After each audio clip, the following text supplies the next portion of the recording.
આપણે આપણા પાર્ટનરને ખુશ ન રાખી શકીએ તો કાંઈ નહીં, પણ તેની જિંદગીને નરક ન બનાવવી જોઈએ. આપણા મગજની અંદર એવી ગાંઠ હોય છે કે આપણા પાર્ટનરને ખુશ રાખવાની જવાબદારી આપણી છે. તો તે વાતમાં સંપૂર્ણ સચ્ચાઈ નથી, પણ હા, આપણી નાની ભૂલના કારણે તે દુઃખી જરૂરથી થઈ શકે છે. આપણો સંબંધ મજબૂત બનાવવો હોય તો બે ભ્રમ મગજમાંથી કાયમીની માટે કાઢી નાખવા પડે. પહેલો ભ્રમ, જો એ વ્યક્તિ મને પ્રેમ કરે છે તો મારા કહ્યા વગર તેને બધું જ સમજી જવું જોઈએ. આપણો પાર્ટનર એ કોઈ માઇન્ડ રીડર નથી કે કોઈ જાદુગર નથી કે તમારા કહ્યા વગર તે બધું જ સમજી જાય. અને બીજો ભ્રમ, તમે જ્યારે કોઈ વ્યક્તિને પ્રેમ કરો છો ત્યારે તે વ્યક્તિના સ્વભાવને તમે પ્રેમ કરો છો. તેને બદલવાની કોશિશ નથી કરવાની. તે વ્યક્તિ જેવી છે તેવો જ તેનો સ્વીકાર કરવાનો છે.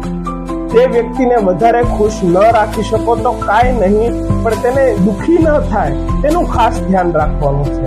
આભાર.